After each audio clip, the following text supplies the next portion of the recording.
everybody, and welcome to another episode of Death by, where contestants will earn reps for their arguments for a chance to stand on top of the podium pedestal. I am your host, Lauren Kalil. Whoever I decide has the best argument through the final round will earn 30 seconds to talk about a topic of their choosing. Before we get into today's episode, we want to thank our sponsor, TYR. It's 2024, time to add getting better sleep to your New Year's resolution, and this product is going to help you do that. The Open is right around the corner. You might have the kids still playing with those Christmas toys, but with TYR, take it 30 minutes to an hour before bed, and you are going to sleep like a baby. You're not going to wake up and in the middle of the night, and you're going to feel refreshed the next day.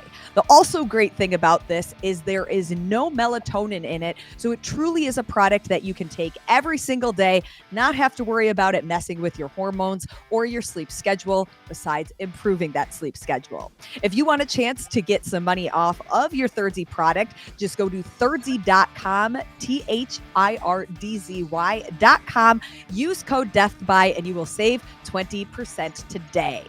Now, on today's episode, we have a full stack crew of the Chief Executive Officer at HWPO, Matt O'Keefe, affiliate owner and CrossFit analyst Chase Ingraham with Get With The Programming, Underdogs Athletics co-founder and head coach Justin Cotler, and his first appearance on the show, please welcome Jason Croxon with Jason CF Media.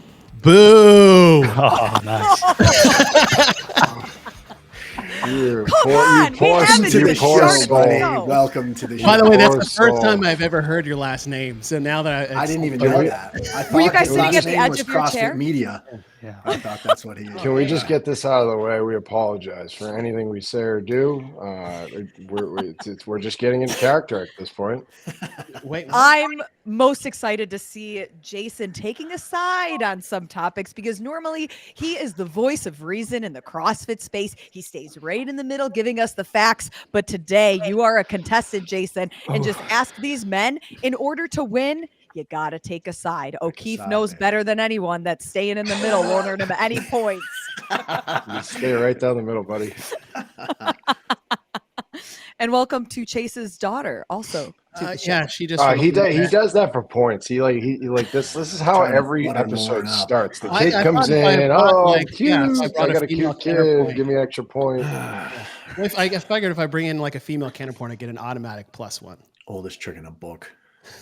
My daughter is just upstairs. I can run and get her. Like, Not to embarrass her, but she's like, "Hey, I just went to the bathroom," with a bit more detail, and I was like, "I'm sorry, I can't help you." Go to mom. Go to mom. Mm-hmm. Well, Happy New Year, everybody. Thanks for joining. Let's get started and let's play Death By. On to topic number 1. In an article recently on the Barbell Spin, the organization of the Legends Championship, they sent an email to their podium finishers over the weekend stating that prize money might not be possible for this year's competition that was just held in December. Since at least 2020, podium finishers have received prize money. In the article, Bob Jennings, the co-founder of the Legends Championship, stated that, quote, "They won't know until we have paid all the bills and received all money from sponsors, something that's currently been delayed." Jennings also confirmed that there will be prize money for the 2024 Masters CrossFit Championship, the games that they're hosting this coming year. Athletes we spoke with said there has never been an announcement of prize purses in the past, just something that has been assumed. So, should competitions be required to announce prize purses in advance? Matt O'Keefe, we are going to let you start round 1. Well, Happy New Year, everybody. And we'll start off with a really healthy topic here that I do have quite a bit of experience with this, to be honest with you, good and bad. The answer is yes. We really should set the conditions on as we start these things. Like, you know, as an event organizer, we should share what you're getting into. Again, I want to be fair to the Legends people because I don't know all that is involved in this. I have been involved in an event, Can West. We programmed that year where there was prize money published and they didn't meet the mark, and it was a disaster. And then they tried to like sell the next event to pay the last event. I don't see that's what's going on here. I think that this problem is solved with more regulation. And when I say that, I just mean as CrossFit puts their mark on these events, I think these are things we'll learn that they're going to need to at least have some confirmation. Maybe the PFAA can get involved in ways like this to assure. Maybe there's escrow that has to be built around events so that there's guaranteed that these prize purses are paid, and expectations are clear on the forefront. But I think without knowing enough about like the details here, it seems like the response from the Masters athletes is, for the most part, positive on this. That they're really grateful that they have a platform to compete on, and that this isn't much different than years past. It was sort of a post event distribution. If they got money, it was because of what was left over. But yeah, I really believe that if you're going to be in the event business and especially at the elite level, expect people that this is their living to come and participate, we need to tell them what they're doing, what they're coming for, and what's involved and what they can earn. 2 points for Matt O'Keefe. Justin Cotler, let's hear from you. We normally wait to have you until last, but I figure I'll let you speak a little earlier today. Yeah. Thanks. Appreciate that. You're welcome. This is obviously a sensitive subject after Can West. The difference here obviously is that prizes weren't announced prior to. And Can West, you could say, should competitions be required to announce prize purses? They did. They announced them. Yeah. They just didn't pay them. So I think at the end of the day, unfortunately, where we are in the sport, especially in the age group divisions, ticket sales, sponsors, et cetera, it's just not going to be the same as it will be at the elite level. And I think if you announce prize purses, unless you've got a guarantee, obviously from sponsors, and you've got a guarantee from, ticket sales, et cetera, I think you put yourself in hot water. So honestly, I think the fact that they didn't announce, they've kind of saved themselves from from ill repute, essentially, by everyone. But ultimately, I do agree with Matt. I think, we've got to start doing a little bit better about, announcing prize purses or even having prize purses. I'm still irate about certain parts of the season, like the fact that, with the elite competition, quarterfinals isn't getting paid. That's crazy. There should be no, you're talking about the best in the world. And if you've got the best masters in the world, we've got to find a way to at least have something to give them. So ultimately, that's the way I feel about it is in the future, I think it's going to be really important for us to be able to provide prizes, and then obviously prior to be able to announce those, and then stay true to it. So would it be better to maybe have some competitions that do not have prize purses, if they have additional funds, save that for potential future years to offer eventually a bigger prize purse? Well, I still think it's about transparency, though, because ultimately, if you say, we don't know whether we're going to have a prize purse or not, that may sway some athletes' decision to compete or not, right? Now, obviously, there may be some that just love to compete and they don't care. But I do think that transparency when it comes to prize purses is very, very important. And honestly, in this case, it seems like they were transparent about the fact that they didn't know whether they'd be able to provide a prize or not. So ultimately, it's okay. Well, in the past, yes, maybe we have. We don't know if we will. And it's up to the athlete to make the decision and take the chance to compete. Maybe you get a prize, maybe you don't. So ultimately, I think it's all about transparency. 4 points for Cotler. Jason, let's hear from you. I'd love to say no, just to bring some balance, but I'm going to say yes, although I'm not sure who regulates this, because, would this be a licensed event thing that's a requirement? Because otherwise, there's a lot of events out there. How do we guarantee it? But I do think I think you should give the athletes as much information as possible in advance so they can make an informed decision about whether or not they want to attend a competition. And one of the elements is whether or not there's a prize purse. And I think if you're open and honest, even if there's not a prize purse, but you're guaranteeing, you're going to have a great event, we're going to look after you, but there's no prize. Well, if athletes want to go and do that, they can go and do that, but they knew ahead of time that there wasn't going to be any money. Even if, like in this situation where maybe there will be a prize purse, just say that. Say, look, you're going to come, you're going to have a great time, we're going to look after you, we'll give you some goodies. And hey, if some other sponsors come through or we sell enough tickets or whatever it is, then we can potentially also offer a prize purse. That's great. But everyone involved knows ahead of time what they're getting into. And I think with the nature of how expensive it is to go to events to participate, that is a factor. If you're trying to use it as a draw to, why should I go to this event over that event or bigger prize purse, then absolutely you should announce it. And yes, sometimes people announce prize purses and it doesn't pay out, and they should be held accountable, I guess, because then, hopefully those things won't happen again. 3 points Hard for to hold them Jason. accountable. That has been the issue in the past. We need to have not to go into Chase's Chase, time. Totally Chase interrupt. gets some Chase time. can wait. We need some modeling here. Like I think what the evolution is CrossFit and others that this will go back to Cotler's automatic discussion of season structure, point systems, all that stuff, which is exactly where, as we get more organized, we can start to really support these businesses. First of all, there can be a minimum standard for prize pursing an event. If it's an elite event, you can come up with all these different levers in that, and we can actually help these event organizers model their business, build benchmarking, figure out if the indicator for prize money is the gate. Hey, maybe we share a percentage of the ticket sales or sponsor sales. There's ways to go about this, I think, across the board that standardizes it, and it builds a formula for success so that these guys have sustainable businesses forward. But there has to be accountability. That's why I said escrow. If we force people to put this money that's prize pursed into an escrow account ahead, we won't have these problems. What the hell are we doing right Wait, now? 1 second before you say anything. Is it just me, or is it the way that O'Keefe has the camera angled? He looks like the great and powerful Oz. He's just he's up in the air, he's floating.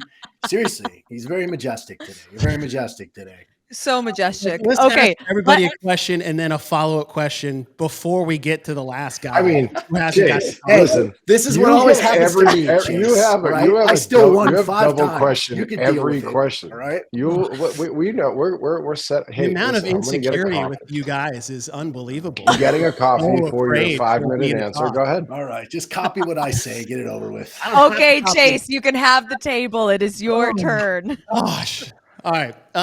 If they're going, should they announce it? Yes. Unequivocally, it should be yes. But I think there is a way to do this because we've said ways to regulate that.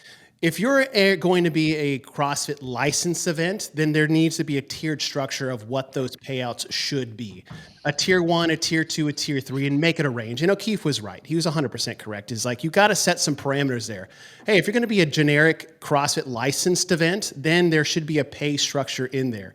Same for a level 2 and same for a level 1. Put the range in there or set a minimum.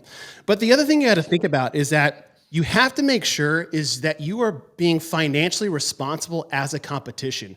There is so much money wasted on venues, equipment, live streams, and all this other stuff that either is completely unnecessary for the sake of the show and at the neglect of the athletes. And I think we've no better example that we've seen that in Canada West, and I think it was another European competition that the same thing happened, is that we need to make sure that we're doing a better job putting on a competition than putting on a show. And the reason for the competition is that it gives the athletes a platform to compete, and if there's a prize purse, it gives them an opportunity to make money. As far as the Legends Championships, my only concern is that we're looking at this event as being the host of a CrossFit Games finale for the age grouper or for the Masters division, and setting guidelines like O'Keefe said, is that here's the minimum, here's how you do it, here's how you set up a venue. Not going for flash and more quality of a style event. I want to see more of that and less of just bells and whistles.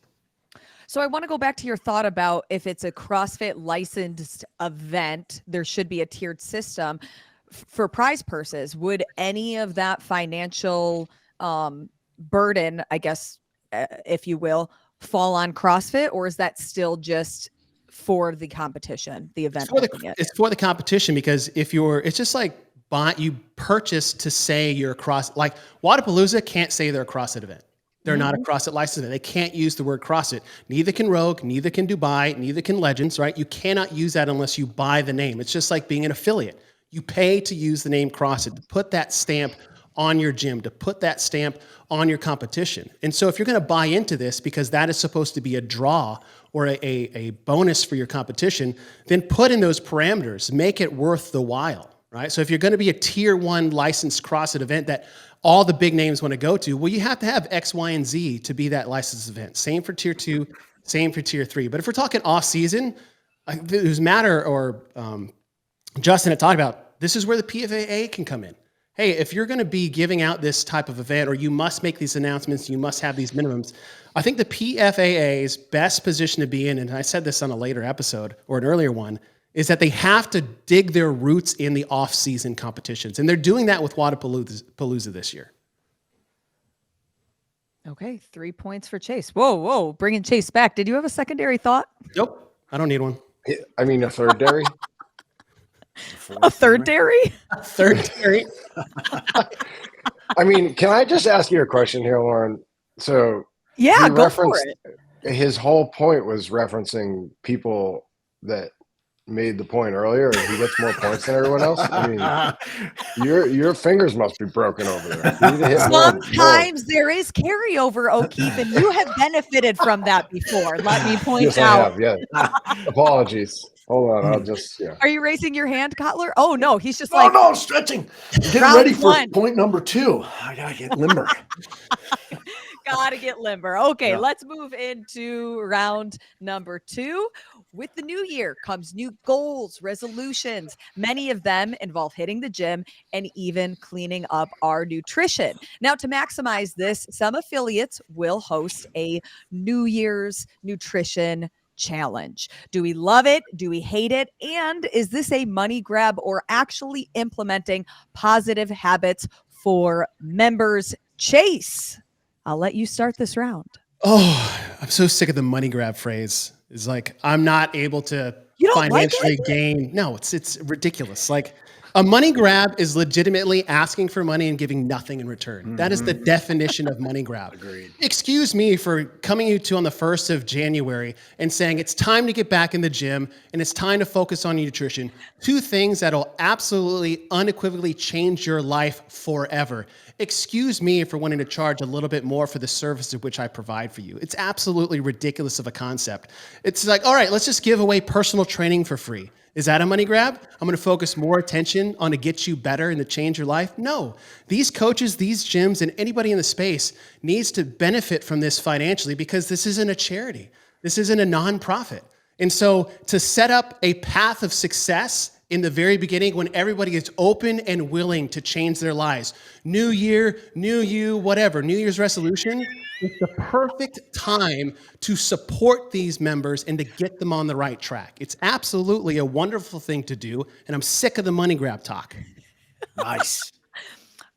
Chase is over there flipping his hair. New Year, new a little long though. Let's be honest. I got fired up about that one. That's good. I love the passion behind that answer. I'm going to save all my follow-ups for this round so that nobody is over here whining and complaining. I'm going to save all of them, not just yours, Chase. All of them, and we will come back and have a discussion. I'm going to give you 4 points for the passion behind that answer, and because you are so set on the way to the answer for this topic. We'll get back to that. Jason, you're next.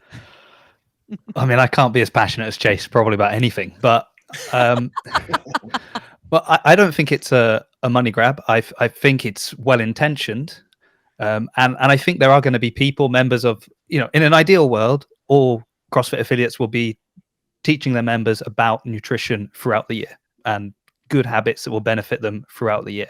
But there will be a section of people that probably only listen in January when it's, a New Year's resolution. So I think it's good that you can capitalize on that, this is a time they may be more responsive. So let's try and hit your nutrition now. The fear with a challenge is it depends in what format that challenge takes. Because if you are kind of incentivizing, there's a prize for those that do the best, then you're not necessarily teaching people good habits, because they're probably going to go to extremes to win. And then at the end of the challenge, once they've succeeded, it will be unsustainable to continue through the rest of the year like this. And they might not be in a position to kind of go back a little bit to a more balanced nutritional plan. So they might just go straight back to how they were before the year started. So I think it's well intentioned and there are good elements to it, but the kind of concept of it being a challenge in itself can also cause problems. You already answered my follow-up question that I didn't even ask. 4 points for Jason. Justin Cotler, what are your thoughts?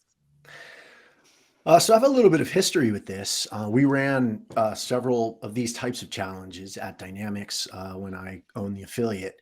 And, I really think it depends on the affiliate, the intentions, et cetera. For us, it was absolutely amazing.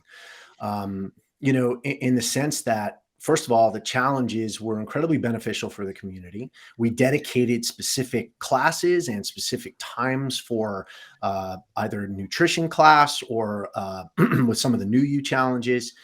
Some of our best members and some of our longest standing members came from interest in either nutrition or, a 6-week challenge to get fit, et cetera. And I think a lot of it has to do with the intention of what you're doing it for. Ultimately for us, yes, obviously it's a business. So you're trying to drive revenue and that's important. But I think, for us, it was about the community. It was about the person. It was about helping them change their lives. And I think ultimately that's what the majority of people who open affiliates are about. Listen, let's be honest. This isn't the biggest moneymaker in the world. If you're trying to get rich off of opening an affiliate, then you're in the wrong business. Okay. But most of the people that do this to help people. That's the bottom line. And that's why we did it. And I absolutely didn't look at it as a money grab. What I looked at it as was an opportunity to help more people. And in return, we were able to drive a little bit more revenue to the business, which is great. And it went hand in hand.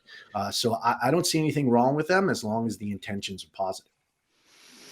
Justin, you lost me at it depends. Anytime somebody says that, I kind of I can't fully listen to the answer. What? 2 points for Justin Cotler. Wow. We're off the rails now. You did give good points. You did give good points, but it depends. It can't earn you any more than 2 points. I'm writing that down. Don't ever use that word. I'm going to just use that every time now. Just to be an asshole, ultimately. Oh, great. Yeah. I like the spice. Yeah. O'Keefe, you're up next. Well, thank you, Lauren. You're welcome. I don't think this is a money grab at all. This is the most exciting time of year in fitness in a lot of ways.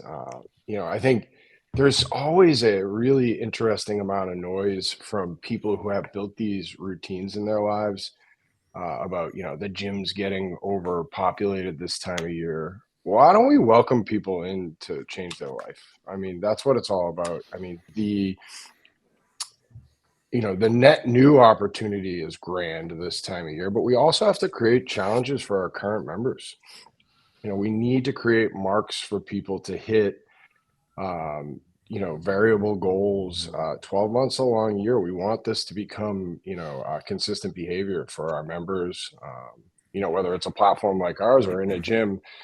This is an awesome opportunity. And, we should be doing more of this throughout the year, to be honest, whether it's nutrition challenges or just straight fitness challenges or some sort of goal to run a race or whatever. But this is honestly one of my favorite times of year. There's so many new faces and people looking at changing their life through training or, how they eat, just building the behaviors to lead a better life. So honestly, I get irritated every year this time of year because I saw it yesterday, all this noise about, oh, all these people are just going to be here for a month. Well, if 5% of them, 2% of them stay, what a win. We've introduced people who did not do this on a daily basis to doing it on a daily basis. So I am all about this.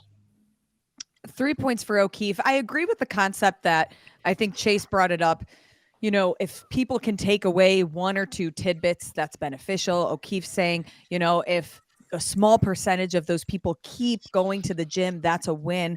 But when we're speaking about nutrition, I just wonder where the conversation comes into play with, if you have 100 people that sign up for a nutrition challenge and one person is running that, like how involved can they be, especially if people are coming in with a bad relationship with food and eating disorder, all of these things that are involved when it comes to like food and the nutrition conversation.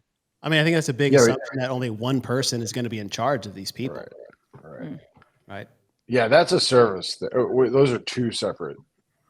So do you guys think that more people are involved at affiliates when it comes to nutrition, or there's just one nutrition coach that would oversee all of this? There's 13,000 of them. So they all have their own path to that. But I think it's just like small group training is you run a group class effectively with a decent coach with maybe 10 to 15, an experienced coach right around that 20 before there's just a decline of numbers, and you should approach nutrition challenges the same way. So I can't assume an affiliate is doing it one way or the other, but yeah, if you're in charge of 100 people by yourself, you can't effectively manage that group. And so hopefully they would take the same approach to small group training, is that we would do that in our affiliate. We'd give people, hey, we had 8 coaches in the gym. You've got 10 to 15 per person. You check on them. We make it fun. We made it like a competition, a team, all within the spirit of CrossFit itself, right? There's a whiteboard for a reason. There's a scoreboard. There's an element of a bar to reach to versus a bar to lower people to. So I think the same thing comes with the nutrition challenge. Well, in our case, it depended on whether or not on how many people were in the class. We had 1 coach per 15. So ultimately, if you had over that, it was multiple. And most of the challenges we ran were between 40 and 60. So you'd have 2 to 3 coaches who were handling that. And essentially, and again, we ran, dedicated times, dedicated classes, et cetera. So yeah, it was definitely, we saw the importance of it and we treated it with the respect that it deserved. Okay. There's so many great platforms out there that do this. I mean, in the grand scheme of things, you can run a challenge that, focuses people's attentions around drinking water, sleeping, eating better, and then those healthy approaches to nutrition, you can reference a laundry list.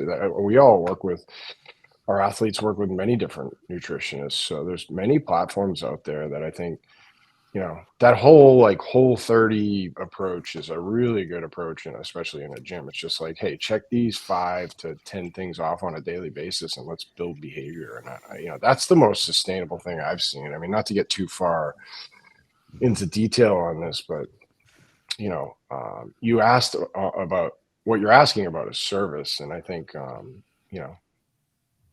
that's a per affiliate issue and how they approach it. But, that's why I'm saying I think maybe the best approach is, you're not necessarily in the weeds about, how somebody's eating on a daily basis, but we're just asking them to eat right and referencing them to places that are professional around that. So the success depends on how good the service is. Yes. Sure. Yeah, of course. I mean, it's I stopped listening. Does Justin get a point back? Does Justin get a point back now that you've come around and said the same thing? It depends. I can be swayed. I appreciate when you change my mind.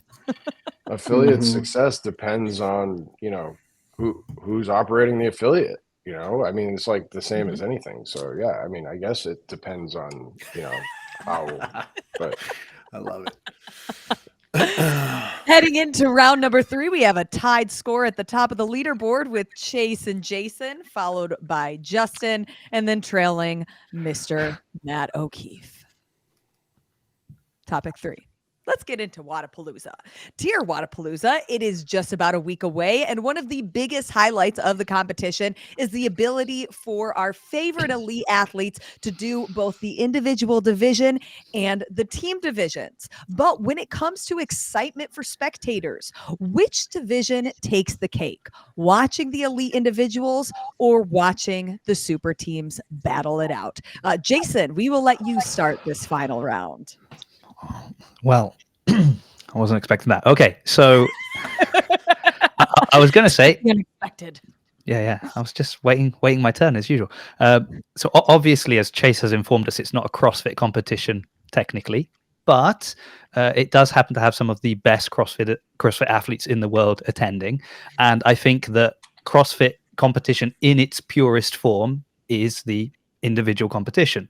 So if you're looking for CrossFit in its purest form with some of the best athletes in the world, this is going to be an incredibly exciting opportunity for you.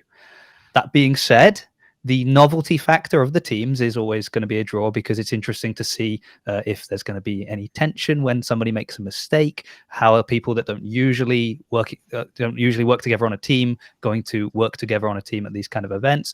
So if you're there for sort of something different, a novelty, then the team competition is for you. But if you're there just to see the best in the world do what they do, then it's going to be the elite individual. So which one? Exactly. Hence, Playing both sides. Come on. Wow, you. He's right in the middle. I think this year it's the elite individual. Last year, I think the teams were more exciting. As in the teams were more exciting last year than the teams we know about so far this year. Maybe there'll be some more teams announced that are going to be more exciting. All 5 teams we know about. Yeah, from what I know so far, there was more interesting teams last year. 2 points for Jason. Matt O'Keefe, who do you like, teams or indies? 100% teams at an event like this. I mean, it is.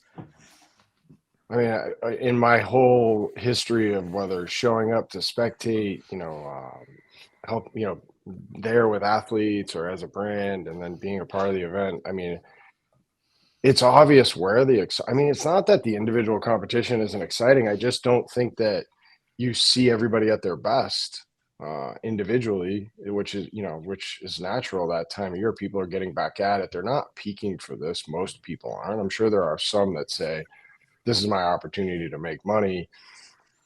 But the team competition is just, you're just seeing a bunch of people that you would never see on a floor together competing together. It's amazing. And there's tons of trash talking that goes on. The athletes have a ton of fun with it. I love the current format, so you can do both. That is an awesome move. But yeah, that is the most. I guess from my perspective, I'm not very engaged with the team competition at the CrossFit Games. I never really have been. I've always been with individual athletes, so you just really can't pay attention to both. That's hard. I'm sure some of these guys have because they've had a team competing and an athlete. But man, I've watched some of it, and if I'm comparing it to the other team products out there isn't a better team product in the sport. It is exciting. There are the best athletes in the world competing on teams together, and you will never see them do that otherwise. This is an awesome show from a team perspective. I can't wait. 3 points for Matt O'Keefe. Chase, teams or Indy? Ooh, unequivocally teams. So let me help Jason make a point when you're trying to talk about CrossFit competition. At its purest form of CrossFit in the individual, yet you say this isn't a CrossFit licensed event, so it's not CrossFit at its purest form. And the thing I love about Wadapalooza is that they have perfected the team competition, what we have been lacking for years at the CrossFit Games, and it's the teams of 3 men and teams of 3 women. And not only that, but you get 3 times the number of individual games competitors ascending on Miami to compete in front of thousands of people without the pressure of individual competition. So you get the fun, you get the camaraderie.